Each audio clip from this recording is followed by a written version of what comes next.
Gerbiami svečiai ir pareigūnai, praėjo dar 1 metai, kurie buvo kupini įvykių ir išbandymų. Praėjusiais metais Vilniaus apskrities policija parodė, kad yra brandus ir profesionalus kolektyvas, kuris gali tirti nusikalstamas veikas ir užtikrinti viešąją tvarką. Visą pusmetį Lietuva pirmininkavo ES tarybai. Pagrindinis krūvis dėl renginių saugumo ir viešosios tvarkos užtikrinimo atiteko sostinės policijai. Su šia užduotimi mes sėkmingai susitvarkėme. Mes sugebame ištirti vagystės, plėšimus, nužudymus, nusikaltimus susijusius su neteisėtu disponavimu narkotinėmis medžiagomis, kurios praėjusiais metais išiminėjome 10 kilogramų. Norėčiau paminėti keletą praėjusių metų įvykusių kriminogeninių atvejų. Ypatingai situacija buvo kilusi tyriant telefoninius sukčiavimus, kai kiekvieną dieną registravome po 30-40 pranešimų. Sukčiavimo būdu pasisavintų pinigų sumą per dieną siekdavo iki 100 000 litų.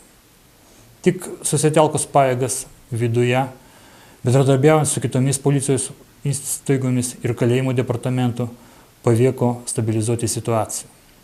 Didelį darbą sprendžiant šią problemą atliko žiniasklaida, kuri pastoviai informuodavo visuomenę. Bet nusikaltėliai persigrupavo. Dabartiniu metu jie jau retai skambina ir prisistato, kad yra iš FNTT tarnybos ir prašo padiktuoti prisijungimo kodus, arba skambina taip paplitusiu anksčiau pasisakymu "Alio, mama". Dabar jie pakeitė taktiką, dabar skambina ir siūlo suteikti kreditą. Bet mes esame tam pasiruošę.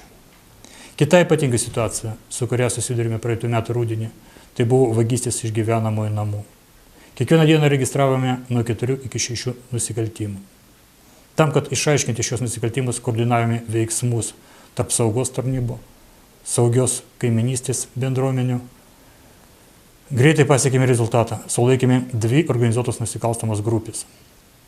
Dabartinis gyvenimas yra pernelyg intensyvus. Pokyčiai vyksta ir kriminalinėme pasaulyje.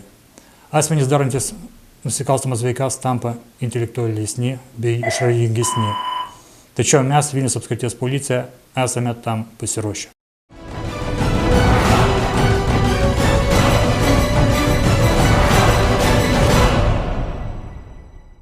2013 metais viso užregistravom 248 000 įvairaus pobūdžio pranešimų. Jeigu taip tikslesniam būti, tai būtų maždaug vienas pranešimas per 2 minutės. Didžiąją dalį pranešimų sudaro be abejo viešosios tvarkos pažeidimai. Beveik visi pranešimai keliauja į bendrąjį pagalbos centrą, tai yra žmogus paskambinęs telefonu 112, patenka būtent į bendrąjį pagalbos centrą. Bendras pagalbos centras išklausęs asmenį, surašęs atitinkamos formos kortelę, automatiniu būdu siunčia į policiją, tai yra mes gaunam operatyvaus valdymo skyriuje, perskaitę, kas tai per įvykis, susipažinę su jos turiniu, toliau sprendžiam, kaip pasielgti tam tikrų atveju, juos skirstume pagal prioritetą. Kadangi A įvykiai yra patys pavojingiausi, tai yra tie, į kuriuos reikia reaguoti kuo skubiau, tai todėl jiems yra suteiktas laikas 12 minučių ir mes privalome į šios įvykius nuvykti būtent per šį laiko tarpą. B įvykio kategorijos priklausantis įvykiai, mes į juos reaguojam iki 20 minučių ir į C įvykius mes turim laiko iki valandos. Jeigu imti statistiką 2013 metų, tai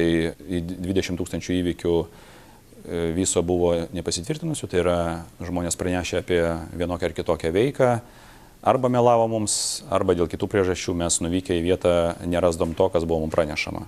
Kartais iš ties nelabai suprantam, dėl ko žmonės apskritai mums skambina. Be abejo, tie tokie nereikšmingi ir tokie pajokavimai kitą kartą gali atsisukti prieš pačius mus, kadangi tas sugaištas laikas, kai tenka reaguoti į tokius įvykius, atima tiek patrulių laiką, tiek ir taip negausų policijos pajėgų, sakykime, galimybės. Todėl, aišku, siūlyčiau to nedaryti, bet jeigu prisimena tokius pačius juokingiausius, tai būdavo tokių atvejų, kai žmogus praneša, pavyzdžiui, apie parke griebiamus spyglius, kuomet mes visiškai nesuprantam, kuo čia dėta policija, bet jam atrodo, kad tai yra kažkoks tai pažeidimas.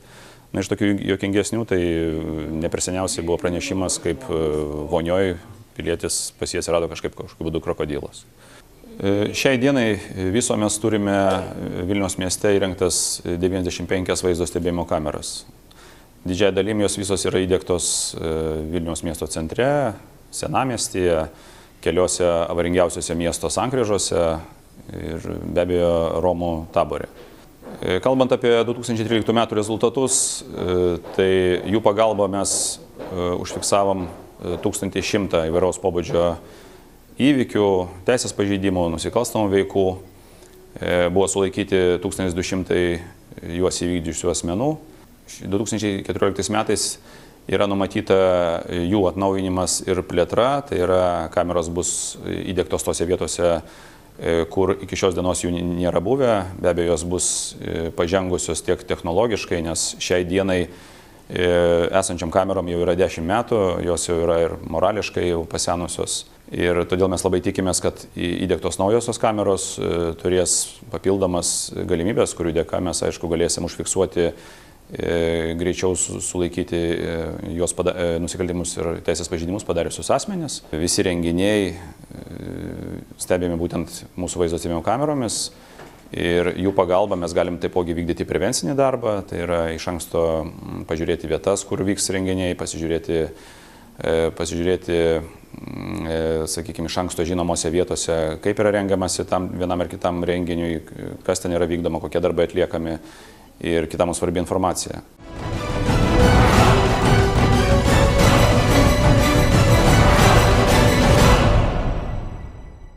Organizuota nusikalstamumo tyrimo valdyba skirta tirti sunkius ir labai sunkius nusikaltimus, kuriuos vykdo organizuotos nusikalstamos grupuotės bei susivienimai. Mūsų prioritetai - tirti nusikalstamas veikas prekyba žmonėmis, vaiko pirkimas arba pardavimas, disponavimas šaunamaisiais ginklais, sprogstamosiamis medžiagomis, narkotinių ar psichotropinių medžiagų platinimas dideliais kiekiais.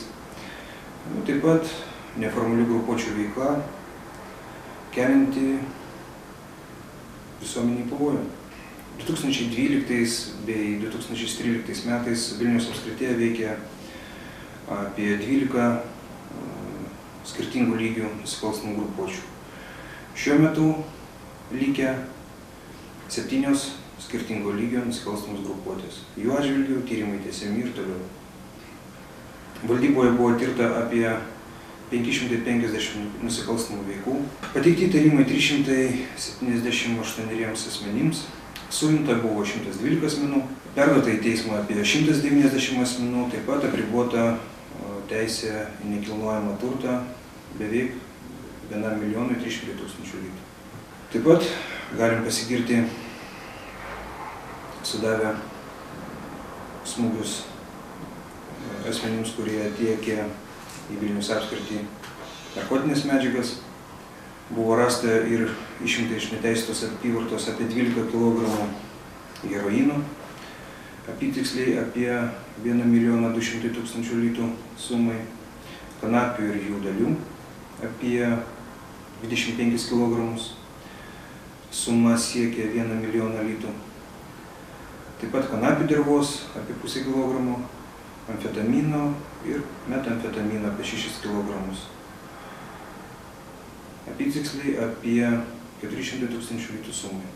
Mūsų darbe yra ir, galima sakyti, ir juokingų įvykių, kuomet nusikaltėliai nepažinę policijos pareigūnų patys siūlo jiems įgyti narkotinių medžiagų. Tokiu būdu savo inkriminuodami nusikalstamą veiką, už kurią galima netekti laisvės 10 metų. Vienas iš tokių įdomesnių įvykių, kuomet Lentvario gyventojas grįžo iš užsienio ir, galima sakyti, atėjo į savo butą, kuriame buvo atliekama krata ir rankose laikė didelę narkotikų kiekį. Jam beliko tik tai prisipažinti, jam grėsia laisvės atėmimas virš 10 metų. Norėčiau pažymėti, kad 2013 metais už gerus darbo rezultatus, už nepriekaištingą tarnybą buvo paskatinta net 46 valdybos pareigūnai. Taip pat norėčiau pažymėti, kad tais pačiais metais dalis pareigūnų dalyvavo tarptautinėje slaptoje policijos operacijoje, kuomet buvo surasta didelė dalis 2008 metais įvykdyto plėšimo pagrobtų daiktų. Tai meno dirbiniai, ikonos, apie 56 vienetai, jų vertė preliminariai apie 10 milijonų litų.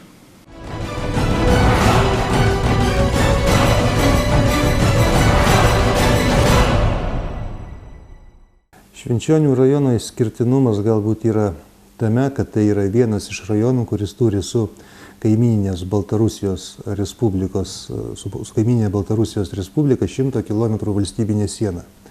Siena eina miškingomis mūsų šalies teritorijos vietovėmis. Ir kadangi sienos dydis tikrai yra įspūdingas 100 km, tai praeitais metais mes pastebėjom, kad labai padažnėjo nelegalių prekių, tokių kaip kontrabandinės cigaretės, būtent cigaretės, tabako gaminiai, gabenimas iš Baltarusijos į Lietuvos Respubliką. Šita problema užsiema pagrindė tiesioginė funkcija yra valstybės sienos apsaugos tarnybos pareigūnų.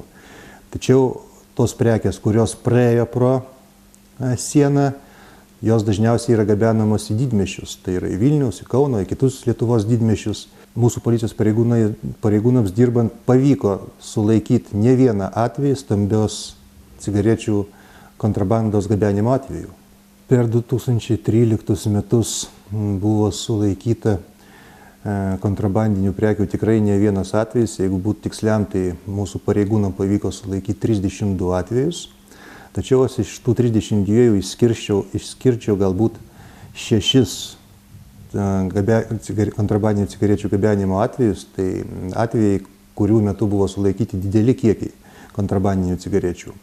Vienu atveju mūsų pareigūnams pavyko sulaikyti mikroautobusą, kuriuo buvo gabenama 70 dėžių baltarusiškų kontrabandinių cigarečių. Kitu atveju pavyko sulaikyti 60 dėžių kontrabandinį krovinį. Jeigu pasakyčiau, kad buvo sulaikyti labai paprasta, tikrai būčiau neteisus, kadangi tokie kiekiai rūkalų gabenami su palyda, tai yra važiuoja prieki keli automobiliai, kurie žvalgo kelią, ar nestovi, ar nėra policijos postų ir įsitikinę, kad kelias yra švarus, tada duodamas signalas, susisiekiama telefonu arba radio stotim, kad galima važiuoti ir tada vežamas pagrindinis krovinys. Tačiau mūsų pareigūnai gerai žinodami situaciją, žinodami kelius ir jau kažkiek perpratę kontrabandininkų taktiką, turi išdirbę irgi savo tokius taktinius gebėjimus, kaip, kada ir kur reikia daryti automobilių patikras ir vykdydami šitą taktiką pavyko kelis kartus sėkmingai sulaikyti tuos kiekius. Viso per metus mūsų policijos komisariato pareigūnai sulaikė kontrabandinių cigarečių, kurių muitinė vertė sudaro 750 000 litų. Jau vien 2 mano paminėti atvejai, vienu atveju buvo sulaikytas krovinys, kurio vertė buvo 250 000, antru atveju buvo 200 000 litų. Visuomenės pagalba labai reikalinga policijos darbe ir mes labai norėtume, kad visuomenė pirmiausia praneštų apie pastebėtus tokių prekių gabenimo, pardavimo faktus. Tai yra dažniausiai jie parduodami gyvenamuose namuose, rajonuose. Į tos vietas ateina pašaliniai žmonės, vyksta kažkoks tai judėjimas, yra atgabenamos prekės, lankosi pašaliniai žmonės. Ir ta informacija, aišku, duoda suprast, kad ten vyksta nelegalus bizniukas, tai pavadinkim. Ir jeigu tokia informacija būtų laiku suteikiama policijai, tai būtų didžiulė pagalba policijai. Na, o plačiaja prasme, žinoma, geriausias atvejas būtų, jeigu visuomenė netoleruotų kontrabandinių prekių ir pirktų ir naudotų Lietuvos Respublikos prekes.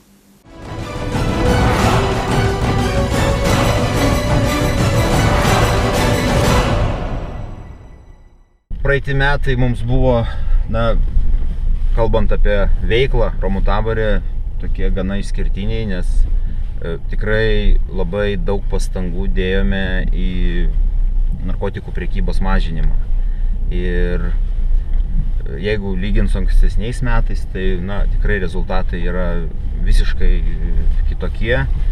Jeigu anksčiau per metus nustatydavome 4, iki 10 prekybos atvejų, tai praeitais metais tokių atvejų nustatėme beveik 30. Tai iš tiesų rodo, kad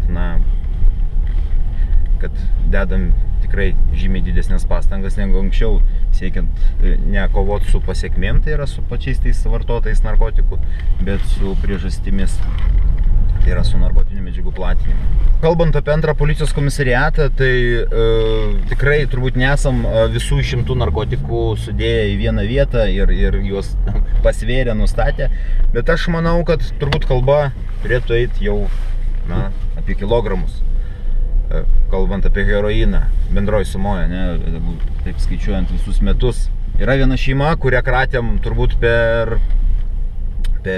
mėnesį kokius 4 kartus ir tiesiog buvo praktiškai visi išvežti, nes platino narkotikus aktyviai ir baigėsi tuo, kad tų narkotinių medžiagų platinimu jau pradėjo verstis vaikai. Tai yra buvo sulaikyta 15 metų mergaitė, kurie nesuaugusiaus šeimoje nebeliko, kurie irgi platino narkotinės medžiagas. Nemažai čigonų, ypač tie, kurie šiek tiek turtingesni, turi vergus, tai čia dažniausiai tie patys narkomanai, kurie gyvena pas juos. Aišku, į namus juos nieks nesileidžia, gyvena labai baisiom sąlygom, kažkokiose buitinėse patalpose, priestatuose ir naudojami narkotinių medžiagų prekybai. Tai yra labai dažnai nustatom, kad netiesiogiai čigonai prekiauja narkotikais, o būtent tie jų vergai. Ir vėlgi būna mums komplikuotas toks įrodinėjimas būtent dėl tų narkotinių medžiagų platinimo, nes ta verga kaip taisyklė sulaikom, o inkriminuoti tą nusikaltimą pačiam organizatoriui būna kitą kartą ir sudėtinga. Šiuo metu, kadangi buvo padažnėję tie reidai ir kratos namuose, bijo namuose slėpti tas narkotinės medžiagas, kad kratų metu būtų nesurastos, tai gana dažnai tiesiog slepia kažkur kiemuose, netgi išneša į miškus, užkasa, įvairius būdus naudoja, kad tik tie narkotikai nebūtų surasti. O šiaip yra tekę ir iš kaminų traukti, iš dūmtraukių tuos narkotikus. Labai buvo populiaru vėlgi grindyse įrengti įvairias slėptuves po įvairiais baldais, tai yra norint surasti, reikia atitraukinėti baldus ir tada grindyse matomos tam tikros slėptuvės, kuriuose yra tie narkotikai paslėpti.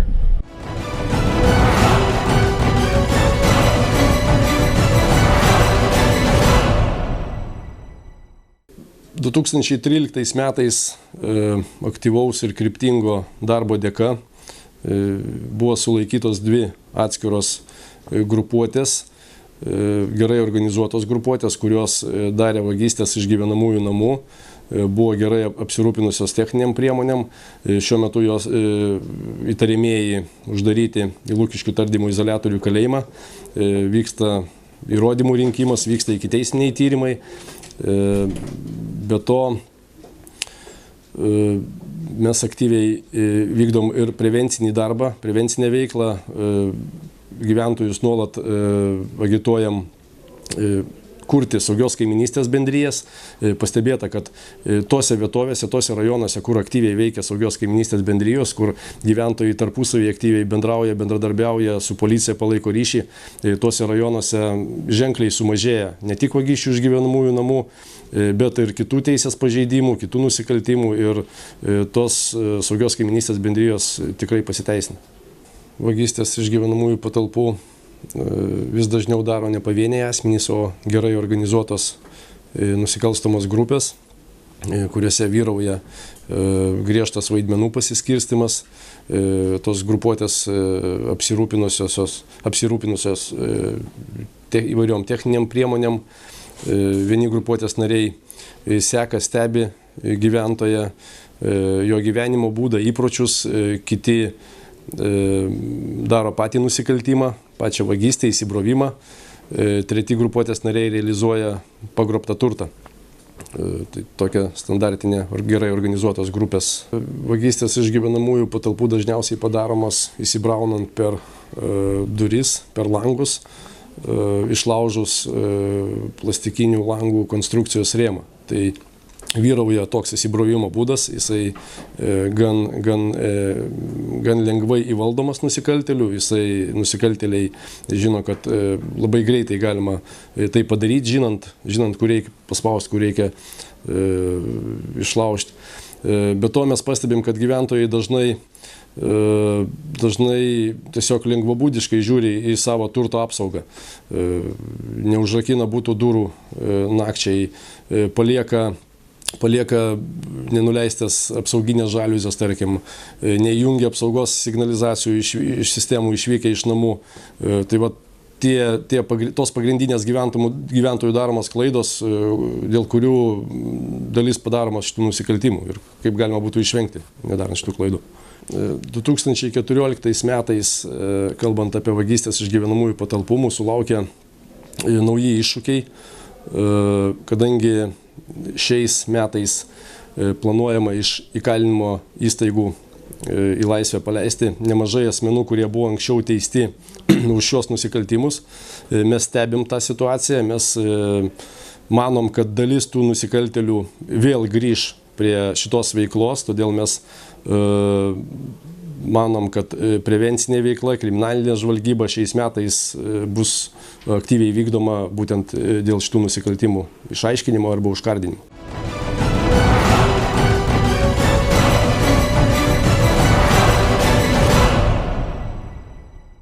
Lietuvos policija tobulėja, Lietuvos policija stengiasi būti arčiau visuomenės ir mes stengiamės neslėpti nei savo darbo metodų, nei savo darbo baro ir galbūt dėl to susidarė visuomenė nuomonė, kad padidėjo tam tikrų veikų, nusikalstamų veikų, kaip ir dingusių asmenų skaičius. Stengiamės panaudoti ir traukti visuomenę į mūsų veiklą, kad visuomenė galėtų mums kuo greičiau padėti, suteikti naudingą informaciją. Policija turi tam tikras standartinės procedūras dėl asmenų paieškos ir visada yra stengiamasi apžiūrėti įvykio vietą, surasti liudytojus, su kuriais paskutiniu metu bendravo tas asmuo, patikrinti jo paskutinio lankymosi vietas ir be abejo šiokia tokia galbūt ir naujovė ir šioks toks žingsnis į priekį. Mes einam į socialinius tinklus, žiūrim tų žmonių bendravimo istoriją, žiūrime tų žmonių nuotaikas, žiūrime tų žmonių emocijas, ką jie norėjo pasakyti, koks jų buvo lankymusi tuose socialiniuose tinkluose tikslas, matome, su kuo jie bendravo, stengiamės surasti tų žmonės, su kuo jie bendravo, stengiamės apklausti juos ir gauti papildomus informacijos. Visų pirma, reikia apklausti asmenis, kurie paskutiniai matė tos žmonės, kurie pradedant nuo to, kurie praneša. Ir po to jau ieškomas tas kelias, kur tas žmogus buvo, ką jisai veikė, su kuo jis bendravo. Bet be abejo tikrinamos nedelsiant ligoninės, tikrinami, sakykime, policijos įstaigos, galbūt tas žmogus buvo pristatytas dėl vienokios ar kitokios priežasties ligoninės ir lavoninės. Mes siūlytume visada paskambinti budėtojai, policijos budėtojas visada nurodys teisingą informaciją ir tikrai nereikia laukti, kaip tai buvo kažkada senais laikais, kai buvo kitokia santvarka, ten 3 paras, 1 parą ar dar kažkiek. Tai mes pradedam paiešką nedelsiant po asmens kreipimosi. Supraskit, kad kol jūs mums nepranešit, mes nežinosim, kad reikia jo ieškoti, tai kuo greičiau pranešit, to geriau. Jokios atsakomybės už tai, kad jūs per anksti pranešėt, tikrai nebus. Mes galėsim nugastauti tik tai, kad jūs per vėlai pranešėt. Todėl, jeigu jūs nerimaujate, kad vaikas neatėjo laiku iš mokyklos arba senelis negrįžo iš poliklinikos laiku, tai praneškit policijai, policija imsis tam tikrų veiksmų. Reiškia, nusiųs patrulius į tą pačią ligoninę, nusiųs patrulius į mokyklą ir patikrins pirminį informaciją ir mes galėsime su jumis toliau bendraudami jau spręsti, kada reikia pilnai paskelbti to asmens paiešką. Bet pirminius veiksmus, kuo greičiau atlikti, to geriau. Todėl tik tai, jeigu jūs manot, kad tas asmuo per ilgai užsilaikė, tai iš karto kreipkitės į policiją.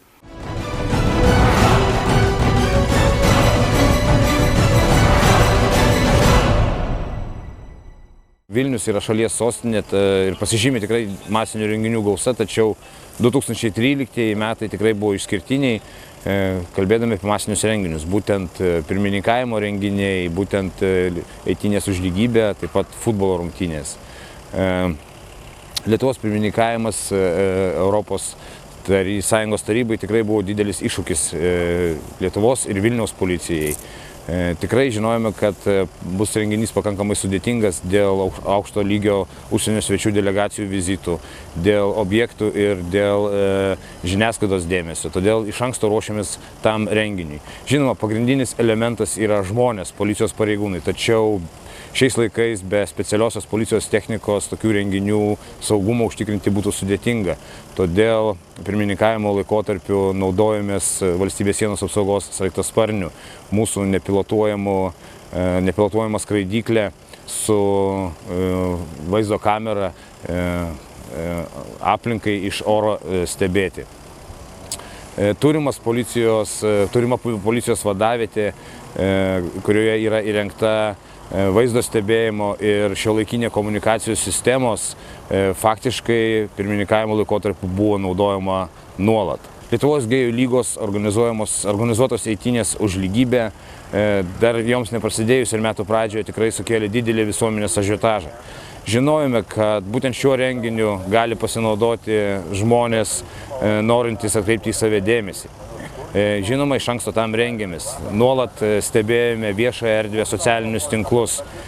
Tikrai buvo įvairių grasinimų, įvairių išsakytų nuomonių, į kurias turėjome reaguoti. Ir būtent tinkamai sureagavę parodėme, kad visuomenės saugumas ir tokių renginių metu yra ne juokai. Jei prieš 7-8 metus, kalbėdami apie saugumo užtikrinimą futbolo rungtynių metu, kalbėjome su šypsena, esame juk krepšinio šalis, tai pastaraisiais metais įvykiai, problemos su Lenkijos ar kitų šalių sirgaliais parodė, kad turime skirti tam tinkamą dėmesį. Lenkijos futbolo chuliganai prieš rungtynės rungtynių metu visoje Europoje pasižymi kaip agresyviai, sportiški jaunuoliai, turintys savo taktiką, savo metodus, pasipriešinti policijos pareigūnams, gadinti policijos techniką, sužaloti policijos žirgus ar policijos šunis. Žinojome tą informaciją ir prieš rungtynes rengėmės. Būtent 2013 metais pirmą kartą pasinaudojame galimybę ir pakvietėme į Vilnių Lenkijos policijos kolegas, su kuriais organizavome bendrą policijos operaciją viešai tvarkai žmonių eismo saugumui futbolo rungtynių metu užtikrinti. –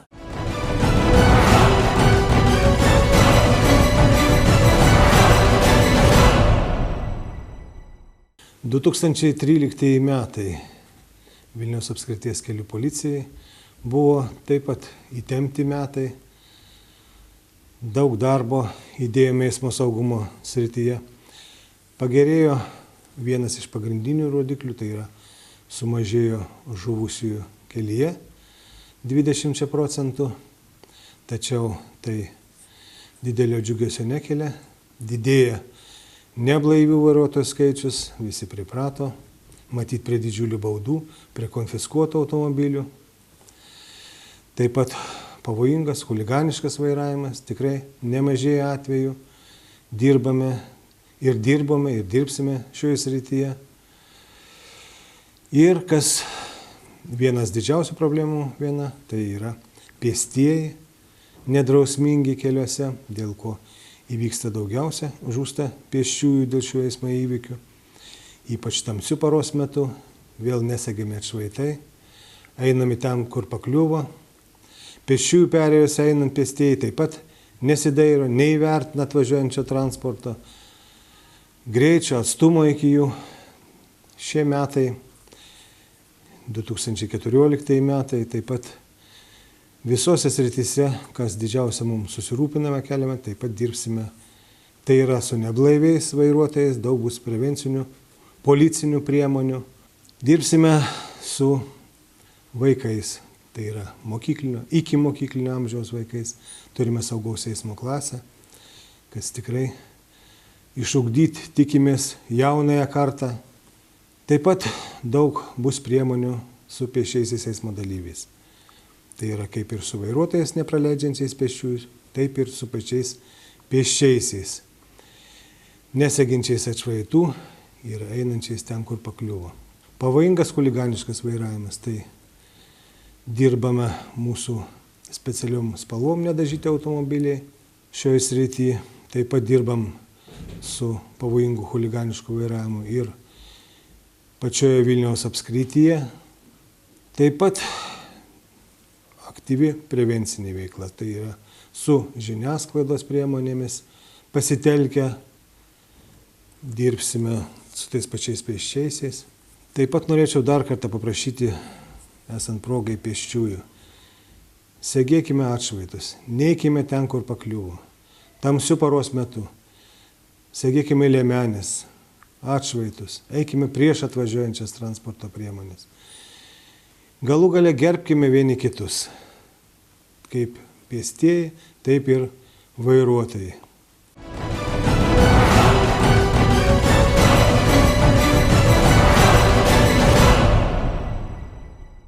Patrulių rinktinės pareigūnai vieni iš pirmųjų atvyksta į įvykio vietas ir suteikia reikiamą pagalbą nukentėjusiems asmenims. Jų pagrindinis uždavinys kokybiškai teikti piliečiams pagalbą. Tai yra kuo greičiau atvykti, padėti, išsiaiškinti įvykio aplinkybės, sulaikyti asmenis ir pristatyti į policijos įstaigą tolimesniam aiškinimuisi. 2013 metais buvo didėjimas ir labai ženklus iškvietimų. Į šeimyninius konfliktus, į vagystes. Ženkliai padidėjo sulaikytų asmenų skaičius už administracinius teisės pažeidimus, o ypatingai už gėrimą viešoje vietoje. Kaip pastebim, tendencija auga vasaros laikotarpį. Tai yra augimas prasideda nuo pavasario iki rudens. Šio laikotarpį labai vartojimas padidėjo alkoholinių gėrimų parkuose, skveruose, miegamuose rajonuose.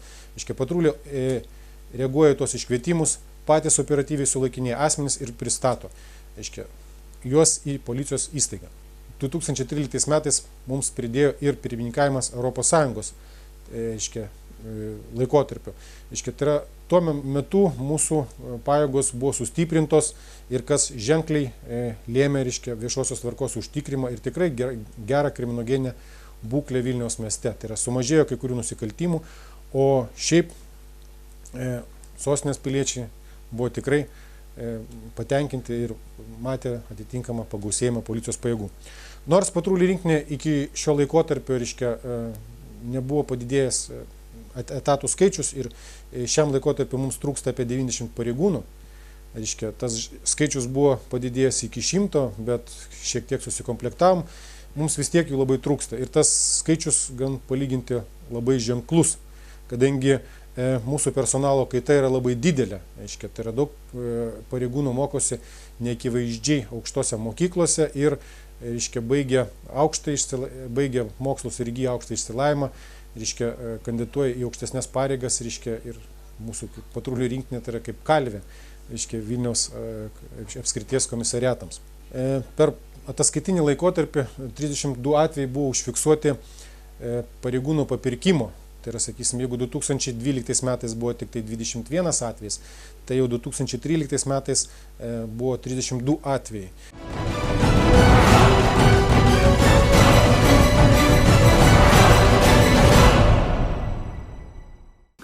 Senamiestis yra didžiausias Vilniečių ir miesto svečių traukos centras visą parą. Čia daugiausia vyksta renginių, ne veltui Vilnius įvardyjamas kaip pramogų sostinė, gausų aktyviai veikiančių pasilinksminimo įstaigų, kurios dėja, bet dažnai pritraukia ne vien tvarkingo gyvenimo būdo, bet ir kultūringai linksmintis nesugebančius asmenis. Dėl to čia dažnai vyksta muštynės, viešosios tvarkos pažeidimai bei vagystės. Didžiulį darbą užtikrinant saugumą mieste atlieka patrulių rinktinė.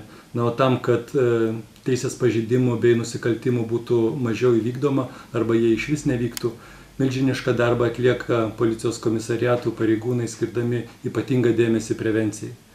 Viena populiariausių bei sėkmingiausių kada nors egzistavusių nusikalstamumo prevencijos priemonių įvardinčiau saugią kaiminystę bei komisariate veikianti projektą Pramogauk saugiai, kur gyventojai, verslas, savivalda bei policija bendrai rūpinasi vietos saugumu. Policija teikia informaciją apie nusikalsti linkusius asmenis naktinių barų bei klubų darbuotojus įspėja, kaip elgtis tam tikrose situacijose, užtikrinant besilinksminančių saugumą. Tad nereikia stebėtis, jei barmenas, kurio tikslas buvo tik pilstyti alų, įspės, kad neatsakingai paliekate savo rankinę arba mobilaus ryšio telefoną, o apsaugos darbuotojas išėjusiam iš klubo ir sunkokai besiorientuojančiam aplinkoje pasiūlys iškviesti taksi. Ten, kur aktyviai veikia šios iniciatyvos, nusikaltimų bei teisės pažeidimų padaroma ženkliai mažiau. Tai liudija, kad policija ir bendruomenė veikdami kartu gali padaryti tikrai labai daug. Nusikaltimų viešosiose vietose tikrai būtų mažiau, jei besilinksminantieji nepervertintų savo gebėjimų saugiai grįžti namo, pasirūpintų savo bičiuliais, kuriems tai sunku padaryti, nes dažniausiai nusikaltimo aukomis tampa neblaivus asmenys. Saugokite savo daiktus, nes priešingai to pasinaudos vagis, nepalikite turto be priežiūros ar automobiliuose, kaip padarė senamiestį gyvenanti šeima, naktį grįžusi iš kelionės ir lagaminų iškrovimą atidėjo rytoj, dėja ryte vertingų daiktų automobilyje jau neberado.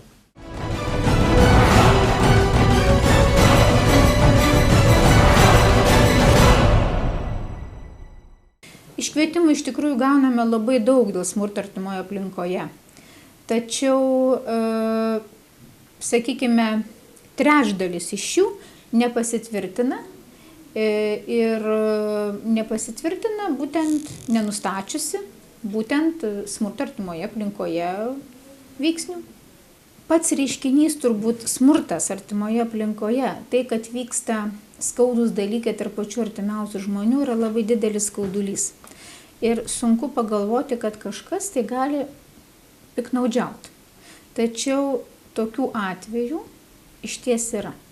Ir žinoma, kad piknaudžiavimas pats kaip savoka arba kaip reiškinys, jis paaiškėja gerokai vėliau. Tada, kaip pradedamas ikiteisminis tyrimas, tada, kada pradedama rinkti medžiaga, tai tada ir, tarkim, paaiškėja iš tikrųjų, ar buvo smurtas, ar jo nebuvo. Tačiau norėčiau atkreipti dėmesį, kad žmonės labai rimtai pagalvotų, ar verta piknaudžiauti būtent šita nusikalstama veika, kuri yra skaudi, gėdinga, turi pakankamai skaudžias pasekmes ne tiek asmenim, kurie dalyvauja, bet ir ypatingai vaikam. Lengviausia turbūt smurtą atspėti arba, sakyti, identifikuoti, kad jis yra, tai tose šeimose, kur yra nuolat girtuokliaujama, kur renkasi asocialūs asmenys, kur nuolat girdisi triukšmas, šauksmai, riksmai, tai, sakykime, tokios gana aiškiai žmonėms suprantamos smurto formos. Tačiau yra išties nemažai šeimų, kuriuose išoriškai smurto požymių nėra. Ir čia manyčiau, kad didieji pagalbininkai galėtų būti vaikų mokytojai, kurie mato, kaip vaikai ateina į mokyklą, kaip jie jaučiasi, ar jie išsimiegoja, ar nėra mėlynių ant jų kūno, ar jos nėra užslėptos, ar vaikai lanko mokyklą, ar neteina į mokyklą be priežasties. Jeigu, tarkime, tai yra moteris, kurie ateina į darbą apsirengusi ne pagal metų laiką, jeigu jinai dengia savo akis, jeigu jinai, tarkim, yra neišsimiegojus, jeigu jinai yra pavargus, jeigu jinai ima nedarbingumą neaišku kokiai lygai. Iš tikrųjų, žmogiškas vadovas, žmogiška kolega arba tiesiog esantis šalia žmogus turėtų paklausti, ar tau viskas yra tvarkoje. Galima kreiptis į specializuotus pagalbos centrus, kurie yra dabar įsikūrę visose didžiuosiuose miestuose ir internete tikrai galima susirasti specializuotų pagalbų, tiek anoniminius kontaktinius telefonus, tiek ir kur galima prisistatyti.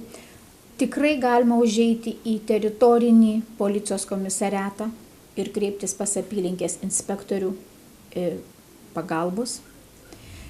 Jeigu tai liečia vaikus, galima kreiptis į teritorinį policijos komisariatą pas specialistę, kuri dirba nepilnamečių teisės pažeidimų prevencijos srityje. Taip pat galima kreiptis į poliklinikose esančius pirminės psichikos sveikatos centrus. Tai aš manau, kad tos pagalbos tikrai yra tik reikia tiesiog susikaupti, išdrįsti, pagalvoti apie tai, kad tai liečia tavo sveikatą, tavo ramybę, taip pat, nes tu, būdamas pašalinis, bet nujausdamas, kad kažkur vyksta nelaimė, tu taip pat jaudinės, tu taip pat nervuojasi ir žinoma būti pilietiškam.